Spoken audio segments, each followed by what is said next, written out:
Hey everyone, it's Rachel with Restyle Junkie, and I thought I'd come on this afternoon after a jam-packed week in Minnesota with Wagner Spray Tech. I have so many things to share with you about that, but for now, I wanted to do a tutorial on metallic finishes, and I'm going to do it on an ornament. You can do it on whatever. Do you see the wall behind me? Not like this wall here, but like the big wall.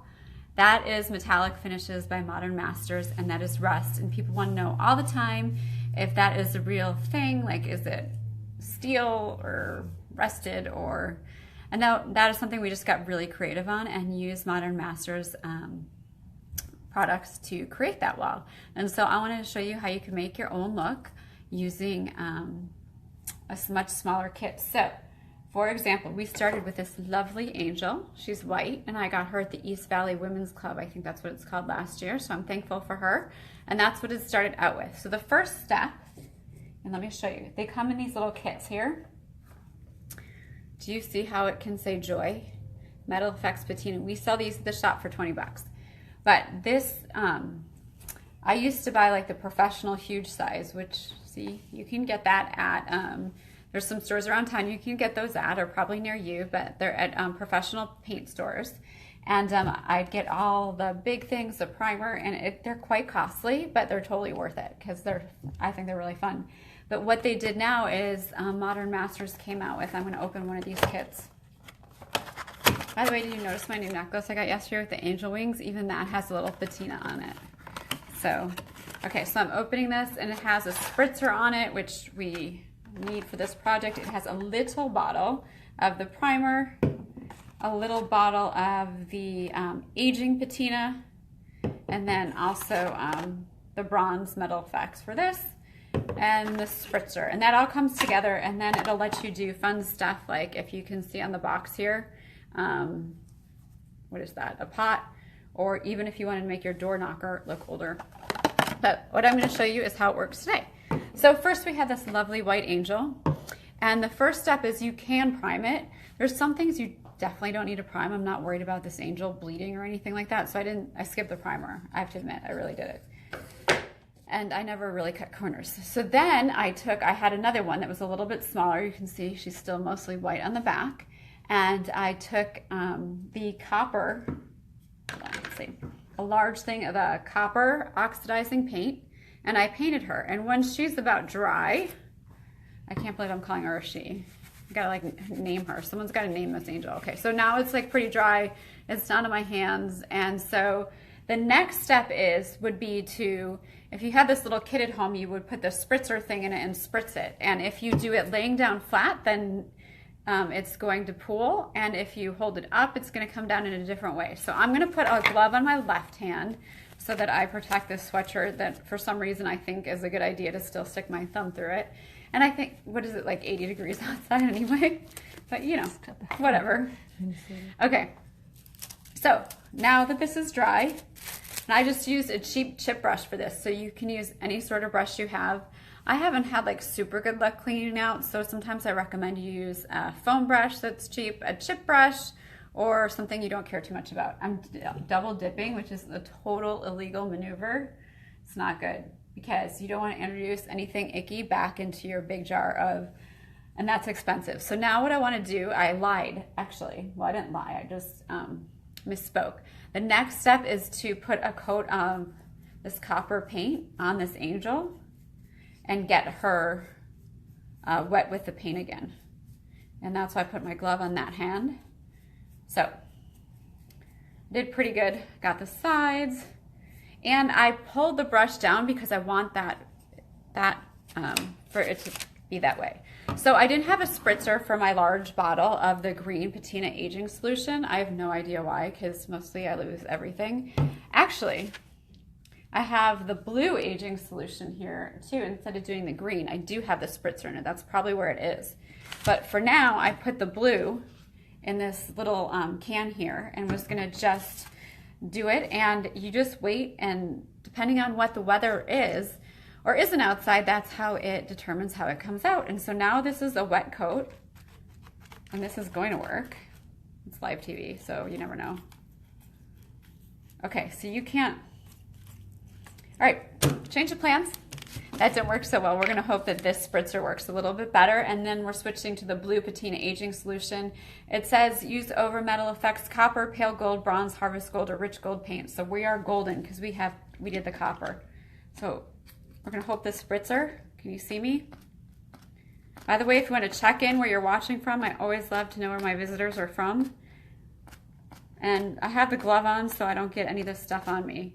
So right now you can't see anything. We're gonna have to wait a few minutes till it starts to do something. And that's where I have no patience. So while we wait for this, because it will change, I'm going to tell you what it says.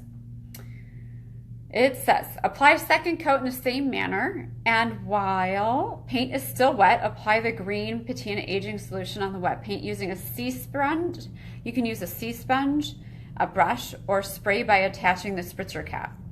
And so we did that, but it takes a while. And this is what I have to say about it. So now you have this like wet angel and you spritzed it and you feel like, I don't know, kind of ding dong, like sitting here waiting for something like magic to happen.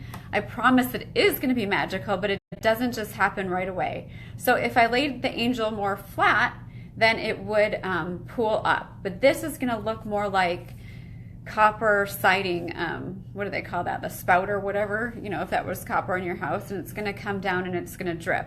I could also take a C-sponge right now, or I could take this brush and kind of pat it around. If you look at the wall behind us, see like right there, we did that, we made marks like that and moved the activator around, but it does take a little bit of time for it to react. So if I get a little bit closer, you can see where it's starting to react and not. So we'll put that away for half a second. I'll show you some of the options. And I'm gonna show you something else I did in the meantime where we let this dry a little bit longer, and I am gonna let it stay up and down. Okay. So this is from my grandma's house from a really long time ago, and it is like a cheap little doodad from, this is from Steinmart, and it's really glamorous, but it was just a little bookend thing and I wanted to make it look like a statue. And so this has some patina on it, and it's just a really fun way to do things. All right, Christine asks, can you use, all right, hopefully you can, let me know, someone give me a thumbs up if you can see me or not. Okay. So it's great for like bookends, jazzing up stuff, but I thought it would be fun for ornaments. It's also good if you go to Michael's and you see all those new things, or Hobby Lobby or Joann Fabrics, and they have all those do-it-yourself sections, and you're left there thinking, how am I going to do this myself? This is exactly how you're going to do it. And it helps you kind of upcycle some of the things you have in your house that are, they're not ugly, you're just tired of them, and it's enough. So we brought this to the Home and Garden Show and it got a ton of attention. If you've been to the shop and seen my angel wings, those are the bronze patina. The metal wall, if I move out of the way, can you see it? Back there, that whole wall is rust patina. And so we have them for $20. They come in the green patina finish, the blue patina finish, which I took all the parts out of, and there's a rust one. I don't know what happened to that. Is that, can you grab that one right there? Thank you, Miss Doreen. Uh-oh, that rust activator is gonna jump. Okay, we're almost ready to see it oxidizing before our face. So it comes with all these parts. Oh yeah, so this is the rust finish, which is probably like upside down and backwards for you. But look how cool it is. You can go buy those letters that say joy, or you can get one for, you know, a wreath, or really anything that you want to make it look metallic. If you're into like steampunk stuff and you find like a cool wood doodad, you can totally make it look rusty and act like you're a big deal. You know what you're doing. Look at the coat hooks they have on here, the tray. So that's the whole point of that. Now I'm going to go back over to our little angel and show you where we're at. And it's probably only been a couple minutes. And you can see it's starting to turn into a copper patina. Can you see that, Doreen? So I'm not sure how great it comes out on camera and stuff, but it's starting to do its thing. And I don't want to spray anymore. Actually, I do, because I have no patience. And I'm sure some of you can relate, but it's a really fun way to take, it's not gonna do its whole thing until it's dried, and that's gonna take a little bit longer. Hey, do you know where those wood things are? I'm talking to someone, Doreen, who works in our shop here. Do you know where the wood things are that have the copper and bronze patina, the wood, the samples? Did they go? Everything got cleaned up this weekend, and nope. Chris? Okay, Chris knows where it is, so hopefully she'll be back in a second, but we're just like letting it do that. It's not in there. Everyone cleaned up while I was in Minnesota, and I did not have a heart attack, to most people's dismay. I actually was like, oh, that was a good idea. So here's our angel. It's just drying, and it started out like this.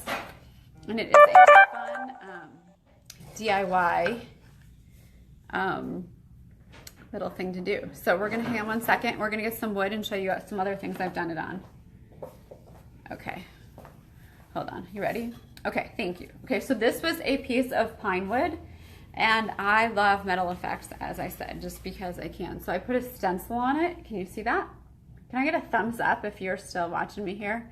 And this has a combination of the rust patina and the blue activator with copper paint. So you can see there's a raised stencil in there, but honestly, it's just wood, and it just looks really pretty, and you would be hard pressed to know that this wasn't like a custom piece of metal. So, okay, our angel she's drying very nicely. And when she's dry, let's see.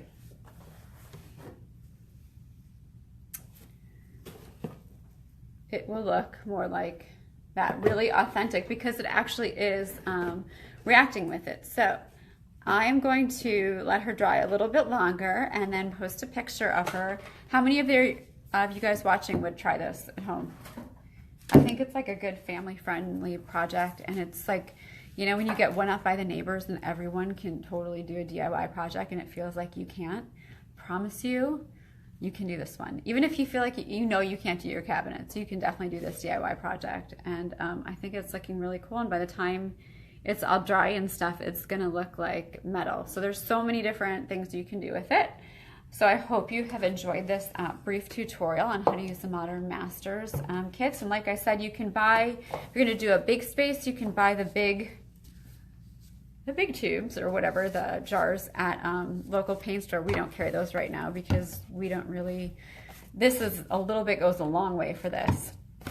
This is more if you want to do a project that will cover like 1 or 2 feet this size, and it's got everything you need in it. Perfect for a girls' night out. And talk to you guys soon. Thanks so much.